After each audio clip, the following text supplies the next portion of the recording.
60 ವರ್ಷಗಳ ನಂತರ ನಮ್ಮ ದೇಹದಲ್ಲಿ ವಯಸ್ಸಿನ ಪರಿಣಾಮಗಳು ಸ್ಪಷ್ಟವಾಗಿ ಗೋಚರಿಸುತ್ತವೆ. ಒಬ್ಬ ವಯಸ್ಸಾದ ವ್ಯಕ್ತಿ ನಮ್ಮ ಆಸ್ಪತ್ರೆಗೆ ಬಂದು ತಮ್ಮ ಆರೋಗ್ಯ ಸಮಸ್ಯೆಗಳನ್ನು ಹೇಳಿಕೊಳ್ಳುತ್ತಾರೆ. ಆಗ ನಾನು ಅವರನ್ನು ಚೆಕಪ್ ಮಾಡಿದಾಗ ಅವರಿಗೆ ಬ್ಲಡ್ ಪ್ರೆಷರ್, ಮೂಗಿನಲ್ಲಿ ಅಡಚಣೆ ಹಾಗೂ ಹೃದಯ ಬಡಿತ ಜಾಸ್ತಿ ಆಗಿರುವ ಲಕ್ಷಣಗಳು ಕಂಡುಬರುತ್ತದೆ. ಇದರಿಂದಾಗಿ ಹೃದಯದ ಕಾಯಿಲೆಗಳು ಗಂಭೀರವಾಗುವ ಪರಿಸ್ಥಿತಿ ಬರುತ್ತದೆ. ನಿಜ ಹೇಳಬೇಕೆಂದರೆ ಕೆಲವೊಂದಿಷ್ಟು ವಯಸ್ಸಾದವರಿಗೆ ಇದರ ಬಗ್ಗೆ ಗೊತ್ತೇ ಇರುವುದಿಲ್ಲ. ಇವೆಲ್ಲವೂ ತಮ್ಮ ಆರೋಗ್ಯವನ್ನು ಎಷ್ಟು ಹಾಳು ಮಾಡುತ್ತವೆ ಎಂದು. ಕೆಲವೊಂದಿಷ್ಟು ವಯಸ್ಸಾದ ವ್ಯಕ್ತಿಗಳು ತಮಗೆ ವಯಸ್ಸಾಗಿದೆ, ಇನ್ನು ಯಾವ ಕೆಲಸವನ್ನು ನನ್ನಿಂದ ಮಾಡಲಾಗುವುದಿಲ್ಲ ಎಂದುಕೊಳ್ಳುತ್ತಾ ಕುಳಿತಲ್ಲಿಯೇ ಎಲ್ಲವನ್ನು ತಿನ್ನುವುದು, ಯಾವುದೇ ಕೆಲಸವನ್ನು ಮಾಡದಿರುವುದು, ಕನಿಷ್ಠ ಪಕ್ಷ ಸಣ್ಣ ಪುಟ್ಟ ವ್ಯಾಯಾಮ ಹಾಗೂ ವಾಕಿಂಗ್ ಮಾಡುವುದು, ಇವೆಲ್ಲವೂ ವಯಸ್ಸಾದವರಿಗೆ ಮುಂದೊಂದು ದಿನ ಸರಿಯಾದ ಪೆಟ್ಟನ್ನು ನೀಡುತ್ತದೆ. ಇದೇ ಅಭ್ಯಾಸ ಬರಬರುತ್ತಾ ಅವರ ಹೃದಯವನ್ನು ತೊಂದರೆಗೀಡಾಗುವಂತೆ ಮಾಡುತ್ತದೆ. ಈ ವಿಡಿಯೋದಲ್ಲಿ ಹಿರಿಯರಿಗೆ ನಾನು ಕೈ ಮುಗಿದು ಕೇಳಿಕೊಳ್ಳುತ್ತೇನೆ, ನೀವು ದಯವಿಟ್ಟು ಈ ಅಭ್ಯಾಸಗಳನ್ನು ಇಂದಿನಿಂದಲೇ ಬಿಟ್ಟು ಬಿಡಿ. ಇದರ ಜೊತೆ ನಾನು ಇನ್ನೂ 10 ಅಭ್ಯಾಸಗಳ ಬಗ್ಗೆ ಹೇಳುತ್ತೇನೆ, ಅವುಗಳು ನಿಮ್ಮ ಹೃದಯವನ್ನು ಹೇಗೆ ಹಾಳು ಮಾಡುತ್ತವೆ ಎಂದು. ಇದರಲ್ಲಿರುವ ಯಾವುದಾದರೂ ಒಂದು ಅಭ್ಯಾಸವೂ ಕೂಡ ಹೃದಯ ಸಮಸ್ಯೆ, ಸ್ಟ್ರೋಕ್ ಹಾಗೂ ಅಚಾನಕ್ಕಾಗಿ ಸಾವಾಗುವ ಇನ್ನೂ ಅನೇಕ ಸಮಸ್ಯೆಗಳನ್ನು ಉಂಟು ಮಾಡುತ್ತವೆ. ಒಳ್ಳೆಯ ವಿಷಯ ಏನೆಂದರೆ ನಾವು ಈಗಲೇ ಈ ಅಭ್ಯಾಸಗಳನ್ನು ಬದಲಾಯಿಸಬಹುದು. ನಮಗೆ ಇದಿಷ್ಟೇ ಗೊತ್ತಿರಬೇಕು, ಯಾವುದನ್ನು ಬಿಡಬೇಕು, ಯಾವುದನ್ನು ಅಭ್ಯಾಸ ಮಾಡಿಕೊಳ್ಳಬೇಕು ಎಂದು. ಸ್ನೇಹಿತರೆ, ಅದಕ್ಕೂ ಮೊದಲು ಕಳಕಳಿಯ ವಿನಂತಿ. ಎಷ್ಟೋ ಜನ ವಿಡಿಯೋ ನೋಡುತ್ತಾರೆ, ಆದರೆ ಲೈಕ್ ಮಾಡುವುದಿಲ್ಲ. ಸ್ನೇಹಿತರೆ, ದಯವಿಟ್ಟು ಲೈಕ್ ಮಾಡಿ, ನಿಮ್ಮ ಅನಿಸಿಕೆಗಳನ್ನು ಕಮೆಂಟ್ ಮೂಲಕ ತಿಳಿಸಿ. ಮೊದಲನೆಯದಾಗಿ, ನೀವು ಓಡಾಡದೇ ಇರುವುದು ಹಾಗೂ ಕೆಲಸವನ್ನು ಮಾಡದಿರುವುದು. ನೀವು 60 ವರ್ಷ ವಯಸ್ಸಿನ ಮೇಲ್ಪಟ್ಟವರಾಗಿದ್ದರೆ ನಿಮ್ಮಲ್ಲಿ ಹೃದಯ ಸಮಸ್ಯೆಗಳು ಹೆಚ್ಚಾಗಿ ಕಂಡುಬರುತ್ತವೆ. ನಾನು ತುಂಬಾ ವಯಸ್ಸಾದ ವ್ಯಕ್ತಿಗಳನ್ನು ಗಮನಿಸುತ್ತೇನೆ. ಅವರು ಯಾವುದೇ ಕೆಲಸವನ್ನು ಮಾಡದೆ ಕುಳಿತಲ್ಲಿಯೇ ಕುಳಿತಿರುತ್ತಾರೆ. ಅವರು ಪ್ರತಿದಿನ ಟಿವಿ ನೋಡುವುದು, ಹಾಸಿಗೆ ಮೇಲೆ ಮಲಗಿಕೊಳ್ಳುವುದು, ಕುಳಿತಲ್ಲಿಯೇ ಎಲ್ಲಾ ವಸ್ತುಗಳನ್ನು ತರಿಸಿಕೊಳ್ಳುವುದು, ದಿನದ ಪೂರ್ತಿ ಸಮಯವನ್ನು ಕುಳಿತಲ್ಲಿಯೇ ಕುಳಿತುಕೊಳ್ಳುವುದು. ನೀವು ಅಂದುಕೊಳ್ಳುತ್ತೀರಿ, ವಯಸ್ಸಾಗಿದೆ, ನನ್ನಿಂದ ಯಾವುದೇ ಕೆಲಸವನ್ನು ಮಾಡಲಾಗುವುದಿಲ್ಲ ಎಂದು. ಅದು ನಿಮ್ಮ ಭ್ರಮೆ. ನಾನು ನಿಮ್ಮನ್ನು ಜಿಮ್ಗೆ ಹೋಗಿ ವರ್ಕೌಟ್ ಮಾಡಿ ಎಂದು ಹೇಳುತ್ತಿಲ್ಲ. ಪ್ರತಿದಿನ ಅರ್ಧ ಗಂಟೆ ವಾಕ್ ಮಾಡಲು ಹೇಳುತ್ತಿದ್ದೇವೆ. ಇದರಿಂದಾಗಿ ಹೃದಯದ ಸಮಸ್ಯೆ ಕನಿಷ್ಠ ಪಕ್ಷ 50% ಕಡಿಮೆಯಾಗುತ್ತದೆ. ನೀವು ಕುಳಿತಲ್ಲಿಯೇ ಕುಳಿತುಕೊಳ್ಳುವುದರಿಂದ, ನೀವು ತಿನ್ನುವ ಆಹಾರ, ನೀವು ಯಾವುದೇ ಕೆಲಸ ಮಾಡದಿರುವುದರಿಂದ ನಿಮ್ಮ ಬ್ಲಡ್ ಪ್ರೆಷರ್ ಜಾಸ್ತಿಯಾಗಿ ಹೃದಯಕ್ಕೆ ಹಾನಿಯನ್ನು ಉಂಟು ಮಾಡುತ್ತದೆ. ಇದರಿಂದಾಗಿ ಸ್ಟ್ರೋಕ್ ಸಂಭವಿಸಬಹುದು. ನೀವು ವಾಕ್ ಮಾಡುವುದರಿಂದ ನಿಮ್ಮ ಮೂಗು ಕೂಡ ಬ್ಲಾಕ್ ಆಗುವುದು ಕಡಿಮೆಯಾಗಿ ನಿಮಗೆ ಆಕ್ಸಿಜನ್ ಪ್ರಮಾಣ ಹೆಚ್ಚಾಗಿ ಸಿಗುತ್ತದೆ. ಇದರಿಂದಾಗಿ ಕೊಲೆಸ್ಟ್ರಾಲ್ ಕಡಿಮೆಯಾಗುತ್ತದೆ. ನಿಮ್ಮ ಹೃದಯ ಆರೋಗ್ಯವಾಗಿರುತ್ತದೆ. ಬೆಳಗ್ಗೆ ಅರ್ಧ ಗಂಟೆ, ಸಾಯಂಕಾಲ ಅರ್ಧ ಗಂಟೆ ವಾಕ್ ಮಾಡುವುದು ಒಳ್ಳೆಯದು. ಇದಕ್ಕೇನು ಹಣ ಖರ್ಚು ಮಾಡಬೇಕಾಗಿಲ್ಲ. ಇದೆಲ್ಲವೂ ಫ್ರೀಯಾಗಿ ನಿಮಗೆ ಆರೋಗ್ಯವನ್ನು ತಂದುಕೊಡುತ್ತದೆ. 2, ಉಪ್ಪನ್ನು ಕಡಿಮೆ ಮಾಡದಿರುವುದು.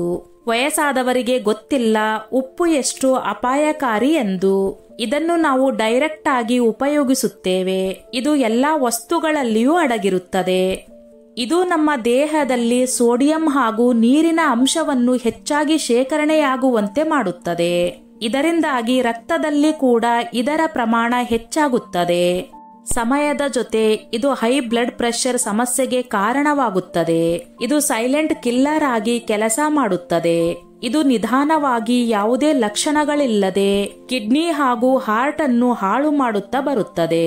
ನನ್ನ ಬಳಿ ಬರುವ ಹಾರ್ಟ್ ಪೇಷಂಟ್ಗಳು ಉಪ್ಪು ಹಾಗೂ ಕರಿದ ಪದಾರ್ಥಗಳನ್ನು ತಿನ್ನುವುದರಿಂದ ಈ ಸಮಸ್ಯೆಯನ್ನು ಅನುಭವಿಸುತ್ತಿರುತ್ತಾರೆ. ಯುವಕರಿಗಿಂತ ವಯಸ್ಸಾದವರು ತುಂಬಾ ಕಡಿಮೆ ಉಪ್ಪನ್ನು ಬಳಸುವುದು ಸೂಕ್ತವಾಗಿದೆ. ವಯಸ್ಸಾದವರು ಪ್ರತಿದಿನ 5ರಿಂದ 10 ಗ್ರಾಂನಷ್ಟು ಉಪ್ಪನ್ನು ಮಾತ್ರ ಬಳಸಬೇಕು. 60 ವರ್ಷ ಮೇಲ್ಪಟ್ಟವರು ಪ್ಯಾಕೆಟ್ ಉಪ್ಪನ್ನು ತಿನ್ನುವುದನ್ನು ಬಿಡಬೇಕು ಹಾಗೂ ಊಟದಲ್ಲಿ ಕಡಿಮೆ ಉಪ್ಪನ್ನು ಸೇವಿಸುವುದನ್ನು ರೂಢಿ ಮಾಡಿಕೊಳ್ಳಬೇಕು. 3. ಕೊಬ್ಬು ಜಾಸ್ತಿ ಇರುವ ಆಹಾರ ಪದಾರ್ಥಗಳನ್ನು ಸೇವಿಸಬೇಡಿ. ಹೆಚ್ಚಿನ ವಯಸ್ಸಾದ ವ್ಯಕ್ತಿಗಳು ಬೆಳಗ್ಗೆ ಎದ್ದ ತಕ್ಷಣ ಬಿಸ್ಕೆಟ್, ಬ್ರೆಡ್ ಎನ್ನುವಂತಹ ಆಹಾರ ಪದಾರ್ಥಗಳನ್ನು ತಿನ್ನುತ್ತಾರೆ. ಅವರ ದಿನಚರಿ ಶುರುವಾಗುವುದೇ ಕೊಬ್ಬು ಹೆಚ್ಚಾಗಿರುವ ಆಹಾರ ಪದಾರ್ಥಗಳಿಂದ. ಸ್ಯಾಂಡ್ವಿಚ್, ಮಾಂಸ ಪದಾರ್ಥಗಳು, ಮೊಟ್ಟೆ ಹಾಗೂ ಸಿಹಿ ಪದಾರ್ಥಗಳು. ಅವರಿಗೆ ಗೊತ್ತಿಲ್ಲ ಇವು ಹೆಚ್ಚು ಹೃದಯವನ್ನು ಹಾಳು ಮಾಡುತ್ತವೆ ಎಂದು. ಈ ಪದಾರ್ಥಗಳು ಉಪ್ಪು ಹಾಗೂ ಫ್ಯಾಟ್ನಿಂದ ಕೂಡಿರುತ್ತವೆ ಎಂದು ಗೊತ್ತಿರುವುದಿಲ್ಲ. ನಿಮ್ಮ ದೇಹದಲ್ಲಿನ ಬ್ಲಡ್ ಪ್ರೆಷರ್ ಹೆಚ್ಚಾಗುವಂತೆ ಮಾಡಿ ಹೃದಯಕ್ಕೆ ತೊಂದರೆಯನ್ನು ಕೊಡುತ್ತವೆ.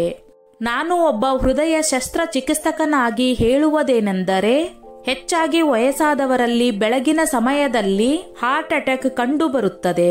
ಬೆಳಗಿನ ಸಮಯದಲ್ಲಿ ನಮ್ಮ ದೇಹದಲ್ಲಿ ರಕ್ತ ತುಂಬಾ ಗಟ್ಟಿಯಾಗಿರುತ್ತದೆ. ನೀವು ಕೊಲೆಸ್ಟ್ರಾಲ್ ಹೆಚ್ಚಾಗಿರುವ ಆಹಾರ ಪದಾರ್ಥಗಳನ್ನು ತಿಂದರೆ ರಕ್ತವನ್ನು ಪಂಪ್ ಮಾಡಲು ಅದು ತೊಂದರೆಯನ್ನು ಉಂಟು ಮಾಡುತ್ತದೆ. ಇದರಿಂದಾಗಿ ವಯಸ್ಸಾದವರು ಬೆಳಗಿನ ಸಮಯದಲ್ಲಿ ಹಣ್ಣು, ತರಕಾರಿ, ಬೇಯಿಸಿದ ಮೊಟ್ಟೆ, ಕಡಿಮೆ ಫ್ಯಾಟ್ ಇರುವ ಪನ್ನೀರ್, ಬೇಯಿಸಿದ ಅನ್ನ, ರೊಟ್ಟಿ ಹಾಗೂ ಪಲ್ಯ, ತರಕಾರಿ ಸೂಪ್ ಇವುಗಳು ಬ್ಲಡ್ ಪ್ರೆಷರ್ ಕಡಿಮೆ ಮಾಡುತ್ತದೆ. ನಾವು ಪ್ರತಿದಿನ ಸೇವಿಸುವ ನಾಷ್ಟ ನಮ್ಮ ದೇಹದ ಆರೋಗ್ಯ ಹೆಚ್ಚಿಸಬಹುದು, ಇಲ್ಲದಿದ್ದರೆ ಹಾಳು ಮಾಡಬಹುದು. ಸರಿಯಾದ ಆಯ್ಕೆಯನ್ನು ನಿಮಗೆ ಬಿಟ್ಟಿದ್ದೇವೆ. 4. ಮದ್ಯಪಾನ ಸೇವಿಸುವುದನ್ನು ಬಿಡದಿರುವುದು. 1 ಗ್ಲಾಸ್ ಮದ್ಯಪಾನ ಸೇವಿಸುವುದು ಹಾರ್ಟ್ಗೆ ಒಳ್ಳೆಯದು. ಆದರೆ ವಯಸ್ಸಾದವರಿಗೆ ಈ ಸಲಹೆ ತುಂಬಾ ಅಪಾಯಕಾರಿ ಎನ್ನಬಹುದು. ವಯಸ್ಸಾದ ಮೇಲೆ ಮದ್ಯಪಾನ ಸೇವಿಸುವುದು ಅವರ ದೇಹಕ್ಕೆ ತುಂಬಾ ಹಾನಿಕಾರಕ. ಲಿವರ್ ಈಗ ಕೆಲಸ ಕಡಿಮೆ ಮಾಡಿ ಶುಗರ್ ಹಾಗೂ ಬ್ಲಡ್ ಪ್ರೆಷರ್ ಹೆಚ್ಚಾಗುವಂತೆ ಮಾಡುತ್ತದೆ. ಪ್ರತಿದಿನ ಮದ್ಯಪಾನ ಸೇವಿಸುವುದರಿಂದ ನಿಮ್ಮ ಹೊಟ್ಟೆಯ ಭಾಗದಲ್ಲಿ ಬೊಜ್ಜು ಹೆಚ್ಚಾಗಿ ಹೃದಯಕ್ಕೆ ತೊಂದರೆಯನ್ನು ಉಂಟು ಮಾಡುತ್ತವೆ. ಕೆಲವೊಂದಿಷ್ಟು ಜನ ವಯಸ್ಸಾದವರು ನಿದ್ದೆಯ ಸಮಸ್ಯೆಯಿಂದ ತಪ್ಪಿಸಿಕೊಳ್ಳಲು ಪ್ರತಿದಿನ ಮದ್ಯಪಾನವನ್ನು ಸೇವಿಸುತ್ತಾರೆ. ರಾತ್ರಿ ಸಮಯದಲ್ಲಿ ಮದ್ಯಪಾನ ಸೇವಿಸುವುದರಿಂದ ನಿದ್ದೆ ಬರುವುದಿಲ್ಲ. ಅದು ರಕ್ತದಲ್ಲಿ ಪ್ರೆಷರ್ ಜಾಸ್ತಿ ಮಾಡುತ್ತದೆ. ಇದರಿಂದಾಗಿ ನಾವು ಸಲಹೆ ನೀಡುವುದೇನೆಂದರೆ, ನೀವು ಪೂರ್ತಿಯಾಗಿ ಮದ್ಯಪಾನ ಸೇವಿಸುವುದನ್ನು ಬಿಟ್ಟು ಬಿಡಿ. ಇಲ್ಲದಿದ್ದರೆ ನೀವು ಪ್ರತಿದಿನ ಮದ್ಯಪಾನ ಸೇವಿಸುವುದರಿಂದ ಸಾವಿಗೆ ಹತ್ತಿರವಾಗುತ್ತಿದ್ದೀರಿ ಎಂದು ಹೇಳಲು ಬಯಸುತ್ತೇನೆ. 5. ಭಾವನಾತ್ಮಕ ಒತ್ತಡವನ್ನು ಕಡಿಮೆ ಮಾಡುವಲ್ಲಿ ವಿಫಲತೆ. ಭಾವನಾತ್ಮಕ ಒತ್ತಡ ನಿಮಗೆ ಗೊತ್ತಿಲ್ಲದಂತೆ ನಿಮ್ಮ ಹೃದಯದ ಶತ್ರುವಾಗುತ್ತದೆ. ಮನುಷ್ಯನಲ್ಲಿ ಒತ್ತಡ ಹೆಚ್ಚಾಗಿ ಬ್ಲಡ್ ಪ್ರೆಷರ್ ಕೂಡ ಜಾಸ್ತಿಯಾಗಿ ಹೃದಯಕ್ಕೆ ತೊಂದರೆಯನ್ನು ಉಂಟು ಮಾಡುತ್ತದೆ. ಸಮಯಕ್ಕಿಂತ ಹೆಚ್ಚಾಗಿ ಹೃದಯ ಜೋರಾಗಿ ಬಡಿದುಕೊಳ್ಳುತ್ತದೆ. ಇದರಿಂದಾಗಿ ಸ್ಟ್ರೋಕ್ ಹಾಗೂ ಅಚಾನಕ್ ಆಗಿ ಸಾವು ಕೂಡ ಸಂಭವಿಸಬಹುದು. ನಾನು ಪರೀಕ್ಷೆ ಮಾಡಿರುವ ಕೆಲವೊಂದಿಷ್ಟು ಪೇಷಂಟ್ಗಳಲ್ಲಿ ಸರಿಯಾದ ಸಮಯಕ್ಕೆ ನಾಷ್ಟ ಮಾಡುತ್ತಾರೆ, ವಾಕ್ ಮಾಡುತ್ತಾರೆ, ಆದರೂ ಕೂಡ ಅವರಿಗೆ ಹೃದಯ ಸಮಸ್ಯೆಗಳು ಇರುತ್ತವೆ. ಕಾರಣ ಇಷ್ಟೇ, ಅವರ ಮನಸ್ಸಿನಲ್ಲಿರುವ ಒತ್ತಡ, ಮನೆಯಲ್ಲಿರುವ ಸಮಸ್ಯೆಗಳು, ಜಗಳಗಳು ಹಾಗೂ ಒಂಟಿಯಾಗಿದ್ದೇನೆ ಎನ್ನುವ ಫೀಲಿಂಗ್ ಒತ್ತಡವನ್ನು ಉಂಟು ಮಾಡಿ ನಮ್ಮ ಶರೀರವನ್ನು ಸಮಸ್ಯೆಯಲ್ಲಿ ಸಿಲುಕುವಂತೆ ಮಾಡುತ್ತವೆ. ವಯಸ್ಸಾದ ವ್ಯಕ್ತಿಗಳು ಅಂದುಕೊಳ್ಳುತ್ತಾರೆ, ನಾನು ಯಾರಿಗಾದರೂ ಹೊರೆಯಾಗಿದ್ದೇನೆ, ನನ್ನಿಂದ ಯಾರಿಗಾದರೂ ತೊಂದರೆಯಾಗುತ್ತಿದೆಯೇ? ಹೀಗೆ ಅನೇಕ ಸಮಸ್ಯೆಗಳು ಹಾಗೂ ಒತ್ತಡಗಳಿಂದ ವಯಸ್ಸಾದವರು ತಮ್ಮ ದೇಹವನ್ನು ರೋಗಗಳ ಗೂಡನ್ನಾಗಿ ಮಾಡಿಕೊಳ್ಳುತ್ತಾರೆ. ಇದರಿಂದ ಹೊರಬರಲು ನಿಮ್ಮ ವಯಸ್ಸಿನವರ ಜೊತೆ, ನಿಮ್ಮ ಸ್ನೇಹಿತರ ಜೊತೆ ನಿಮ್ಮ ಸಮಸ್ಯೆಗಳನ್ನು ಹೇಳಿಕೊಳ್ಳಿ. ಸಾಮಾಜಿಕ ಕಾರ್ಯಗಳಲ್ಲಿ ನಿಮ್ಮನ್ನು ನೀವು ತೊಡಗಿಸಿಕೊಳ್ಳಿ. ಸ್ವಲ್ಪ ಹೊತ್ತು ಧ್ಯಾನ ಮಾಡಿ. ಇವುಗಳು ನಿಮ್ಮನ್ನು ಆಂತರಿಕ ಒತ್ತಡದಿಂದ ಹೊರಬರಲು ಸಹಾಯ ಮಾಡುತ್ತದೆ. 6. ನಿದ್ದೆಯಲ್ಲಿ ಉಸಿರುಗಟ್ಟುವಿಕೆಯನ್ನು ನಿರ್ಲಕ್ಷಿಸುವುದು. ನಿದ್ದೆಯಲ್ಲಿ ಉಸಿರುಗಟ್ಟುವುದು, ಇದನ್ನು ನಾವು ಎಂದಿಗೂ ನಿರ್ಲಕ್ಷಿಸಬಾರದು. ಇದು ನಿದ್ದೆಯಲ್ಲಿ ಪದೇ ಪದೇ ಉಸಿರುಗಟ್ಟುವಂತೆ ಮಾಡುತ್ತಿರುತ್ತದೆ. ಬಹಳಷ್ಟು ವಯಸ್ಸಾದವರಲ್ಲಿ ಈ ಸಮಸ್ಯೆ ಕಾಡುತ್ತಿರುತ್ತದೆ. ಆಮ್ಲಜನಕದ ಕೊರತೆಯಿಂದಾಗಿ ಹೃದಯದ ಸಮಸ್ಯೆಗಳು ಜಾಸ್ತಿಯಾಗುತ್ತಾ ಹೋಗುತ್ತವೆ. ಆದರೆ ಎಷ್ಟೋ ವಯಸ್ಸಾದವರಿಗೆ ಇದರ ಬಗ್ಗೆ ಗೊತ್ತಿರುವುದಿಲ್ಲ. ದಿನಪೂರ್ತಿ ಅವರು ಸುಸ್ತಾದಂತೆ ಫೀಲ್ ಆಗುತ್ತಾರೆ. ಬೆಳಗ್ಗೆ ಏಳುವಾಗ ಅವರಿಗೆ ತಲೆನೋವು ಜಾಸ್ತಿ ಇರುತ್ತದೆ. ಇದರಿಂದ ಮನಸ್ಸಿನಲ್ಲಿ ಒತ್ತಡವು ಜಾಸ್ತಿಯಾಗಿ ಹೃದಯದ ಮೇಲೆ ಜಾಸ್ತಿ ಪ್ರಮಾಣದ ಒತ್ತಡ ಬಿದ್ದಾಗ ಹಾರ್ಟ್ ಅಟ್ಯಾಕ್ ಆಗುವ ಚಾನ್ಸ್ ಇದ್ದೇ ಇರುತ್ತದೆ. ಆದ್ದರಿಂದ ಈ ಸಮಸ್ಯೆ ಇದ್ದವರು ದಯವಿಟ್ಟು ಡಾಕ್ಟರ್ ಹತ್ತಿರ ಹೋಗಿ ಇದಕ್ಕೆ ಪರಿಹಾರವನ್ನು ಕಂಡುಕೊಳ್ಳಿ. 7ನೇಯದಾಗಿ ಧೂಮಪಾನ ಮಾಡುವುದನ್ನು ಬಿಡದಿರುವುದು. ಧೂಮಪಾನ ಮಾಡುವುದೆಂದರೆ ಸೆಕೆಂಡ್ ಹ್ಯಾಂಡ್ ಗಾಳಿಯನ್ನು ನಾವು ನಮ್ಮ ದೇಹಕ್ಕೆ ಸೇರಿಸಿದಂತೆ. ನಮ್ಮೆಲ್ಲರಿಗೂ ಗೊತ್ತು ಧೂಮಪಾನ ಮಾಡುವುದು ತುಂಬಾ ಅಪಾಯಕಾರಿ ಎಂದು. ಆದರೆ ವಯಸ್ಸಾದವರು ಇನ್ನೂ ಕೂಡ ಆ ಚಟಕ್ಕೆ ದಾಸರಾಗಿರುತ್ತಾರೆ. ಧೂಮಪಾನ ಸಿಗರೆಟ್ ಸೇದುವುದು ನೇರವಾಗಿ ನಿಮ್ಮ ಶ್ವಾಸಕೋಶವನ್ನು ಹಾಳು ಮಾಡುತ್ತದೆ. ಇದರಿಂದಾಗಿ ಉಸಿರಾಟದ ತೊಂದರೆ ಪ್ರಾರಂಭವಾಗುತ್ತದೆ. ಶ್ವಾಸಕೋಶ ಬ್ಲಾಕ್ ಆಗಲು ಶುರುವಾಗುತ್ತದೆ. ಇದರಿಂದಾಗಿ ಹೃದಯಕ್ಕೂ ಕೂಡ ತುಂಬಾ ತೊಂದರೆ ಉಂಟಾಗುತ್ತದೆ. ನೀವು 60 ವರ್ಷ ಮೇಲ್ಪಟ್ಟವರಾದರೆ ನಿಮ್ಮ ಶ್ವಾಸಕೋಶ ಮತ್ತಷ್ಟು ಸೂಕ್ಷ್ಮವಾಗಿರುತ್ತದೆ. ಕೆಲವೊಂದಿಷ್ಟು ವಯಸ್ಸಾದವರನ್ನು ಪರೀಕ್ಷಿಸಿದ್ದೇನೆ, ಆದರೆ ಅವರು ಧೂಮಪಾನ ಮಾಡುವುದಿಲ್ಲ. ಆದರೂ ಕೂಡ ಅವರಿಗೆ ಹೃದಯದ ತೊಂದರೆ ಉಂಟಾಗಿದೆ.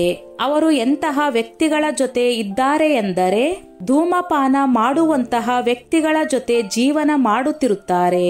ನೀವು 40 ವರ್ಷಗಳವರೆಗೆ ಧೂಮಪಾನ ಮಾಡಿದ್ದರೆ ಮುಂದೆ ನೀವು ಎಚ್ಚರ ವಹಿಸಿ ಧೂಮಪಾನ ಬಿಡುವುದರಿಂದ 1 ತಿಂಗಳಲ್ಲಿ ನಿಮ್ಮ ಹೃದಯದ ಕಾಯಿಲೆಗಳು ಕಡಿಮೆಯಾಗುತ್ತವೆ. ನಮ್ಮ ದೇಹಕ್ಕೆ ಶುದ್ಧವಾದ ಆಮ್ಲಜನಕದ ಅವಶ್ಯಕತೆ ತುಂಬಾ ಇರುತ್ತದೆ. ಆದರೆ ಧೂಮಪಾನದ ಹೊಗೆ ಬೇಕಾಗಿಲ್ಲ. ನಿಮಗೆ ಧೂಮಪಾನವನ್ನು ಬಿಡಲು ಕಷ್ಟವಾಗುತ್ತಿದ್ದರೆ ನೀವು ಸಂಕೋಚ ಬಿಟ್ಟು ನಿಮ್ಮ ಡಾಕ್ಟರ್ ಅನ್ನು ಸಂಪರ್ಕಿಸಬಹುದು. ನೀವು ನಿಮ್ಮ ದೇಹದ ಹೃದಯದ ಆರೋಗ್ಯಕ್ಕಾಗಿಯೇ ಇಂದು ಒಂದು ಮಹತ್ವದ ಹೆಜ್ಜೆಯನ್ನು ಇಡಿ. ನಾನು ಇಂದಿನಿಂದ ಧೂಮಪಾನ ಮಾಡುವುದನ್ನು ಬಿಟ್ಟು ಬಿಡುತ್ತೇನೆ ಎಂದು. 8. ಮಧ್ಯರಾತ್ರಿವರೆಗೂ ಟಿವಿ ಹಾಗೂ ಫೋನ್ ನೋಡುವುದು. ನಿಮಗೆ ಗೊತ್ತಾ, ಮಧ್ಯರಾತ್ರಿವರೆಗೂ ಟಿವಿ ಹಾಗೂ ಫೋನ್ ನೋಡುವುದರಿಂದ ಹೃದಯಕ್ಕೆ ತುಂಬಾ ತೊಂದರೆಯನ್ನು ಉಂಟು ಮಾಡುತ್ತದೆ. ಇದನ್ನು ನೀವು ನಂಬಲೇಬೇಕು. ಸ್ಕ್ರೀನ್ಗಳಿಂದ ಹೊರಬರುವ ನೀಲಿ ಬೆಳಕು ಅಥವಾ ನೀಲಿ ಕಿರಣಗಳು ದೇಹದಲ್ಲಿರುವ ಮೆಲಟೋನಿಯಂ ಎನ್ನುವ ಹಾರ್ಮೋನುಗಳನ್ನು ನಾಶ ಮಾಡುತ್ತವೆ. ಈ ಹಾರ್ಮೋನ್ ನಿಮ್ಮ ನಿದ್ದೆಯನ್ನು ನಿಯಂತ್ರಣ ಮಾಡುತ್ತವೆ. ನೀವು ಒಳ್ಳೆಯ ನಿದ್ದೆಯನ್ನು ಮಾಡದಿದ್ದರೆ ನಿಮ್ಮ ಬ್ಲಡ್ ಪ್ರೆಷರ್ ಜಾಸ್ತಿಯಾಗುತ್ತದೆ. ಇನ್ಸುಲಿನ್ ಅಂಶ ಕೂಡ ಜಾಸ್ತಿಯಾಗುತ್ತದೆ. ಇದರಿಂದಾಗಿ ಸ್ಟ್ರೋಕ್ ಆಗುವ ಸಾಧ್ಯತೆ ಇದೆ. ಸೋಷಿಯಲ್ ಮೀಡಿಯಾದಲ್ಲಿ ಹೆಚ್ಚು ಆಕ್ಟಿವ್ ಆಗಿರುವುದರಿಂದ ನಮ್ಮ ರಕ್ತದೊತ್ತಡ ಮತ್ತಷ್ಟು ಹೆಚ್ಚಾಗುತ್ತದೆ. ನಮ್ಮ ಸಲಹೆ ಏನೆಂದರೆ ಮಲಗುವ 1 ಗಂಟೆಯ ಮುಂಚೆ ಎಲ್ಲಾ ಸ್ಕ್ರೀನ್ಗಳು ಆಫ್ ಮಾಡಿ ಓದುವುದು ಅಥವಾ ಲಘುವಾದ ಮ್ಯೂಸಿಕ್ ಕೇಳುವುದನ್ನು ಮಾಡಬೇಕು. ಇದರಿಂದಾಗಿ ನಿಮಗೆ ಚೆನ್ನಾಗಿ ನಿದ್ದೆ ಬಂದು ನಿಮ್ಮ ಹೃದಯ ನಿಮಗೆ ಧನ್ಯವಾದಗಳನ್ನು ಹೇಳುತ್ತದೆ. 9. ಫಾಸ್ಟ್ ಫುಡ್ ಹಾಗೂ ಕರಿದ ಪದಾರ್ಥಗಳನ್ನು ತಿನ್ನುವುದನ್ನು ಬಿಡದೇ ಇರುವುದು. ಫಾಸ್ಟ್ ಫುಡ್ ಹಾಗೂ ಕರಿದ ಪದಾರ್ಥಗಳು ನಮ್ಮ ನಾಲಿಗೆಗೆ ಸಾಕಷ್ಟು ರುಚಿಯನ್ನು ಕೊಡುತ್ತವೆ. ಈ ಖಾದ್ಯಗಳಲ್ಲಿ ಟ್ರಾನ್ಸ್ ಫ್ಯಾಟ್, ಸ್ಯಾಚುರೇಟೆಡ್ ಫ್ಯಾಟ್ ಹಾಗೂ ಉಪ್ಪು ಭರಪೂರಕವಾಗಿ ಇರುತ್ತದೆ. ವಯಸ್ಸಾದವರು burger, pizza, french fries, fried chicken ಈ ಖಾದ್ಯಗಳನ್ನು ಹೆಚ್ಚಾಗಿ ತಿನ್ನುತ್ತಾರೆ. ಇದನ್ನು ಪ್ರತಿ ಸಾರಿ ತಿಂದಾಗಲೂ ಅಷ್ಟೇ ಫ್ಯಾಟ್ ನಮ್ಮ ದೇಹದಲ್ಲಿ ಶೇಖರಣೆಯಾಗುತ್ತಾ ಹೋಗುತ್ತದೆ. ರಕ್ತವನ್ನು ಗಡುಸಾಗುವಂತೆ ಮಾಡುತ್ತದೆ. ಈ ಖಾದ್ಯಗಳನ್ನು ತಿಂದಾಗ ನಾರ್ಮಲ್ಗಿಂತ ಹೆಚ್ಚಾಗಿ ಕೆಲಸ ಮಾಡುವಂತೆ ಹೃದಯಕ್ಕೆ ಒತ್ತಡವನ್ನು ತರುತ್ತದೆ. 60 ವರ್ಷವಾಗುತ್ತಿದ್ದಂತೆ ನಿಮ್ಮ ಮೆಟಾಬಾಲಿಸಂ ಕಡಿಮೆಯಾಗುತ್ತಾ ಹೋಗುತ್ತದೆ. ನಿಮ್ಮ ಹೃದಯದ ಸಂವೇದನಶೀಲತೆ ಹೆಚ್ಚಾಗುತ್ತದೆ. ಫಾಸ್ಟ್ ಫುಡ್ನಲ್ಲಿ ಯಾವುದೇ ರೀತಿಯ ಪೋಷಕಾಂಶಗಳು ಇರುವುದಿಲ್ಲ. ಆದರೆ ಇದರಿಂದ ತೊಂದರೆ ಜಾಸ್ತಿಯಾಗುತ್ತದೆ. ನಿಮಗೆ ಸಂಜೆಯ ಸಮಯದಲ್ಲಿ ಏನಾದರೂ ತಿನ್ನಬೇಕು ಎನಿಸಿದರೆ ಹಸಿ ತರಕಾರಿಗಳನ್ನು, ಹಣ್ಣುಗಳನ್ನು ಹಾಗೂ ಮನೆಯಲ್ಲಿ ಮಾಡಿದ ಸೂಪ್ಗಳನ್ನು ಸೇವಿಸಬಹುದು. ನೀವು ಕೆಟ್ಟ ಆಹಾರ ಪದ್ಧತಿಯಿಂದ ಒಳ್ಳೆಯ ಹೃದಯ ಆರೋಗ್ಯವನ್ನು ಪಡೆದುಕೊಳ್ಳಲು ಸಾಧ್ಯವಿಲ್ಲ. ಫಾಸ್ಟ್ ಫುಡ್ ಜೀವನದ ಬದಲಾಗಿ ಒಳ್ಳೆಯ ಆಹಾರ ಪದ್ಧತಿಯನ್ನು ನಿಮ್ಮ ಜೀವನದಲ್ಲಿ ಬೆಳೆಸಿಕೊಳ್ಳಿ. ನೀವು ನಿಮ್ಮ ಒಳ್ಳೆಯ ಹೃದಯ ಹಾಗೂ ಆರೋಗ್ಯಕ್ಕಾಗಿ ಒಂದು ಒಳ್ಳೆಯ ಹೆಜ್ಜೆಯನ್ನು ಇಡುವುದಿಲ್ಲವೇ? ಕೊನೆಯದಾಗಿ, ವಯಸ್ಸಾದವರ ಅತ್ಯಂತ ಅಪಾಯಕಾರಿ ಹಾಗೂ ಸಾಮಾನ್ಯ ಅಭ್ಯಾಸವೆಂದರೆ ಅವರ ಹೈ ಬ್ಲಡ್ ಪ್ರೆಷರ್ ಅಂದಾಜು ಮಾಡದೇ ಇರುವುದು ಹಾಗೂ ಮಾತ್ರೆಗಳನ್ನು ತೆಗೆದುಕೊಳ್ಳದೇ ಇರುವುದು. ಬಹಳ ಜನರು ತಮ್ಮ ಆರೋಗ್ಯ ಸರಿಯಾಗಿದೆ, ಇನ್ನು ಮುಂದೆ ನಾನು ಬಿಪಿ ಮಾತ್ರೆಗಳನ್ನು ತೆಗೆದುಕೊಳ್ಳುವುದನ್ನು ಬಿಡಬೇಕು.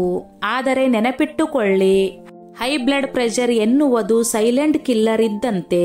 ಎಲ್ಲಿಯವರೆಗೆ ನಮಗೆ ಬಿಪಿ ಯಾವುದೇ ಲಕ್ಷಣಗಳನ್ನು ಗೊತ್ತಾಗುವುದಿಲ್ಲವೋ ಅಲ್ಲಿಯವರೆಗೆ ನಮಗೆ ಹಾರ್ಟ್, ಕಿಡ್ನಿ ಸಮಸ್ಯೆಗಳು ಕೂಡ ಕಂಡು ಬರುವುದಿಲ್ಲ. ಸ್ವಲ್ಪ ದಿನ ನಾವು ಔಷಧಿಗಳನ್ನು ಬಿಡುವುದು ಆರೋಗ್ಯಕ್ಕೆ ತುಂಬಾ ಅಪಾಯಕಾರಿಯಾಗಿದೆ. ನೀವು ಔಷಧಿ ಬಿಡುವುದರಿಂದ ಬ್ಲಡ್ ಪ್ರೆಷರ್ ಜಾಸ್ತಿಯಾಗುತ್ತದೆ. ಒಂದೇ ಸಾರಿ ಬಿಪಿ ಜಾಸ್ತಿ ಆಗುವುದರಿಂದ ಹೃದಯ ಕಾಯಿಲೆ ಹಾಗೂ ಸ್ಟ್ರೋಕ್ ಆಗುವ ಚಾನ್ಸಸ್ ಬಹಳ ಇರುತ್ತದೆ. ಔಷಧಿಗಳು ಖಾಲಿಯಾಗುತ್ತಿದ್ದಂತೆ ಇದರ ಅವಶ್ಯಕತೆ ಏನಿಲ್ಲ ಎಂದು ಅವರು ಸುಮ್ಮನೆ ಇರುತ್ತಾರೆ.